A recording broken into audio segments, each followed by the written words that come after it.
अफगानिस्तान के भीतर सबको पता है कि तालिबान को खड़ा करने में अमेरिका की भूमिका थी और फिर तालिबान को खत्म करने के लिए उसने दुनिया को इकट्ठा किया। मतलब पहले आतंकवाद को खड़ा किया, फिर आतंकवाद से लड़ने के लिए लोगों को इकट्ठा किया। और दोस्तों आदाब।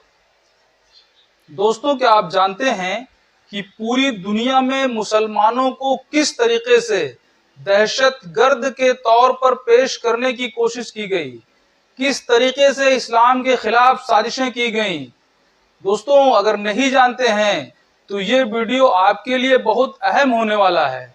मैं आपसे इतनी दरखास्त करता हूं कि ये कन्हैया कुमार का 10 मिनट का वीडियो जरूर देखें, बार बार देखें और इनकी सारी बातों को अपने दिमाग में बिठाएं कि किस तरीके से मुसलमानों के खिलाफ आलमी सतह पर साजिशें की जाती हैं और मुसलमानों को बदनाम किया जाता है।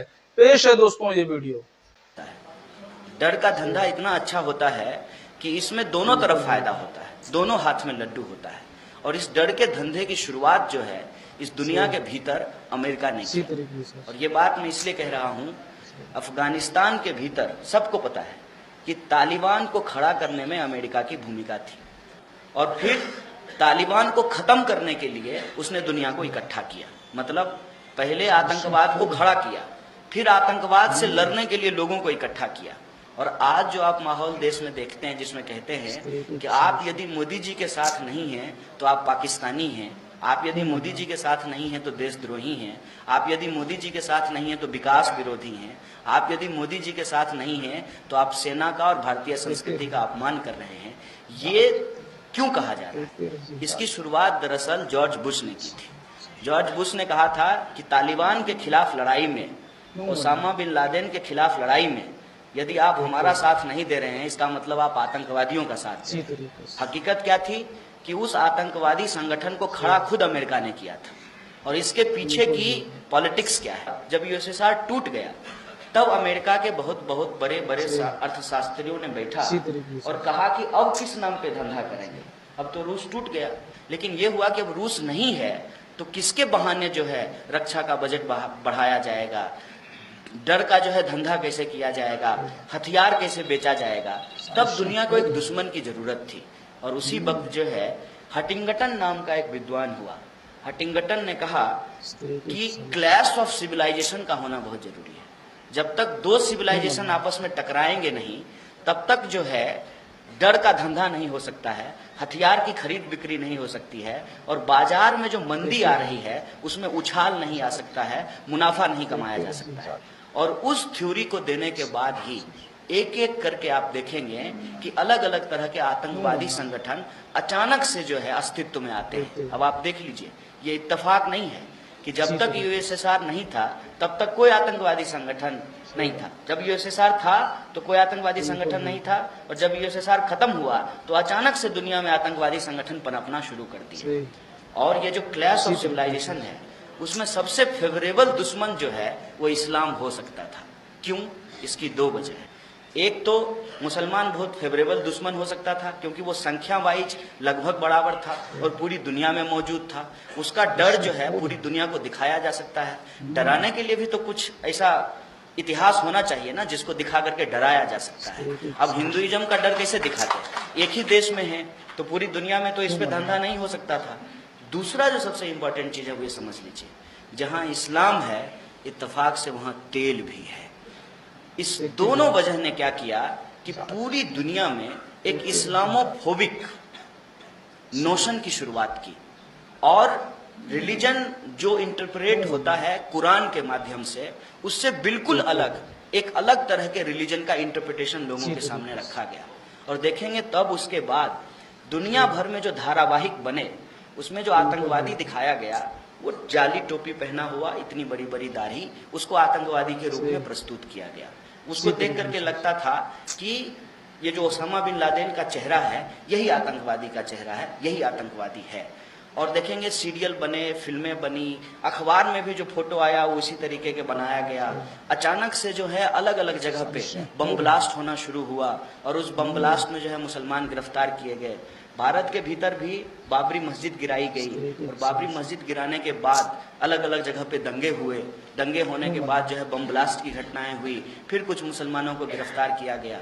और ये सारा जो खेल है, इस सारे खेल में हर तरफ के लोग शामिल थे। ये बात आप नहीं कह सकते हैं कि कुछ मुट्ठी भर मुसलमान इसमें शामिल नहीं थे। कुछ मुट्ठी भर मुसलमान भी इसमें शामिल थे। उसका उदाहरण आप आज भी देख सकते हैं। मुख्तार अब्बास नकवी और शाहनवाज हुसैन तो भाजपा के साथ ही बैठे हुए हैं ना। हर तरफ ये ऐसे लोग थे जो उनको ईमान से कोई लेना देना नहीं था, जिनको धर्म से कोई लेना देना नहीं था, धर्म की जो बुनियादी चीज थी उससे कोई लेना देना नहीं था। ये दुनिया का ग्लोबल जो धंधा था, उस धंधे में अपना अपना मुनाफा कमाने के लिए लोग इसमें कूद गए और एक पूरे के पूरे रिलीजन को क्रिमिनलाइज कर दिया गया। और इसके आधार पे जो ग्लोबल धंधा शुरू हुआ उसका रिफ्लेक्शन भारत में भी हुआ। भारत में भी यह बहस बहुत जोर पकड़ने लगी कि सारे आतंकवादी मुसलमान होते हैं। हर बम ब्लास्ट में कोई ना कोई मुसलमान गिरफ्तार किया गया। एक सवाल बस कोई जब आपको कहे तो आप पलट करके जरूर पूछिएगा कि बाबरी मस्जिद गिरने से पहले भी इस देश में ब्लास्ट हुए थे, क्या उसमें कोई मुसलमान था? आजाद देश में किसी हिंदू के द्वारा किसी हिंदू की हत्या की गई थी। नाथूराम गोडसे ने महात्मा गांधी को मारा था। जय श्री राम बोलने वाले ने हे राम बोलने वाले की हत्या की थी। वो तो कोई मुसलमान नहीं था। उसके बाद मुझे बताइए, जो आज कहते हैं आप मुसलमानों को कि आप पाकिस्तान चले जाइए, अगर उनको पाकिस्तान जाना होता तो 1947 में ही पाकिस्तान चले जाते। मौलाना अबुल कलाम आजाद जो देश के पहले शिक्षा मंत्री हैं, ये लोगों को याद नहीं है, देश के पहले शिक्षा मंत्री हैं। 1857 के विद्रोह में पीर अली को भी फांसी दी गई थी, वो भी एक मुसलमान थे। और राम प्रसाद बिस्मिल एक ब्राह्मण के साथ एक मुसलमान अशफाकुल्ला खां भी शहीद हुआ था। ये बात लोगों को याद नहीं है। देश के पहले शिक्षा मंत्री मौलाना अबुल कलाम आजाद ने जामा मस्जिद की सीढ़ी से तकरीर किया और कहा कि ये मुल्क हम सबका है, किसी के कहने पे हम कहीं नहीं चले जाएंगे। इस मुल्क की मिट्टी में हमारा भी खून पसीना है, हमारा इतिहास यहाँ से जुड़ा हुआ है। हम सारे के सारे लोग अरब से चल करके यहाँ नहीं आए हैं, हम यहीं पे पले हैं, बढ़े हैं। और उस धर्म की जो खासियत थी और जो पुराने धर्म थे जिसमें छुआछूत था, उसकी वजह से लोगों ने छोड़ करके इस धर्म को अपनाया है, क्योंकि ये पीस की बात करता है, बराबरी की बात करता है। मस्जिद में जो है ऊंच नीच नहीं होता है। इस आधार पे हम इस धर्म को अपनाए हैं, इसको छोड़ करके हम नहीं जाएंगे। और तब इस देश के मुसलमानों ने इस देश में ही रहने का फैसला लिया था। फिर से हिंदुस्तान पाकिस्तान किया जा रहा है, फिर से हिंदू मुसलमान किया जा रहा है, ताकि इस देश को एक बार फिर से बांटा जा सके। मैं आपको सिर्फ और सिर्फ ये बात याद दिला करके कि आपको डिफेंसिव होने की जरूरत नहीं है। आप संविधान को पकड़िए, उसके मूल्यों को पकड़िए, उससे ज्यादा रक्षा करने वाला आपका कुछ नहीं हो सकता है। उसमें जो अधिकार की बात की गई है उसको आपको पकड़ना चाहिए। और कोई अगर ये कहे कि आपको कुरान को मानना है कि संविधान को मानना है, तो आप साफ साफ कहिए कि हम कुरान भी मानेंगे और संविधान भी मानेंगे, क्योंकि हमारा संविधान हमको कुरान को मानने की इजाजत देता है। यही हमारे संविधान की खासियत है। इस तरीके की बात जो बोली जा रही है उस पर आपको डिफेंसिव होने की जरूरत नहीं है। और आप बताइए कि इस देश में दो प्रधानमंत्री की हत्या हुई, किसी मुसलमान ने उनकी हत्या की? इस देश में गांधी की हत्या हुई, क्या किसी मुसलमान ने उनकी हत्या की? और आप कहते हैं कि मुसलमान के होने से जो है हमारा हक अधिकार छीना जा रहा है। तो उनको बताइए कि इस देश के भीतर मौलाना अबुल कलाम से जो है वो पहले शिक्षा मंत्री बने थे, उसके बाद कितने शिक्षा मंत्री मुसलमान बने हैं ये मुझे बता दीजिए। कितने एसपी और डीएम मुसलमान बने हैं ये मुझे बता दीजिए। कितने जो है बड़े ऑफिसर जो है मुसलमान बने हैं ये मुझे बता दीजिए। मुसलमान तो वो काम कर रहा है जो काम आप नहीं करना चाहते हैं। मुसलमान पंचर लगा रहा है, अंडा बेच रहा है, काश्तकारी का काम कर रहा है, छोटे मोटे रोजगार कर रहा है, उद्योग धंधे कर रहा है, और अपना पेट पालने के लिए मुल्क को छोड़ करके दूसरे मुल्क में जाकर के नौकरी कर रहा है, गल्फ में जाकर के नौकरी कर रहा है। और आप कह रहे हैं कि मुसलमानों की वजह से हिंदुओं की हालत खराब हो गई है।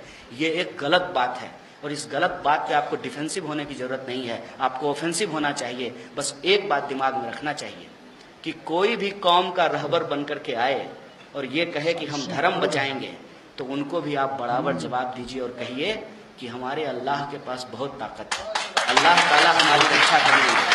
हमको धर्म बचाने वाला नहीं चाहिए, हमको वो चाहिए जो हमारे लिए तालीम की बात कर सके, हमारे लिए रोजगार की बात कर सके, हमारे लिए स्वास्थ्य सुविधाओं की बात कर सके, हमारे जो उद्योग धंधे हैं उसको बचाने की बात कर सके। हमको ऐसे नुमाइंदों की जरूरत है। अल्लाह हमारी रक्षा कर लेंगे, इसलिए हमको इस्लाम बचाने वाले की जरूरत है। ये बात दोनों तरह के लोगों को आपको साफ साफ जवाब देना पड़ेगा।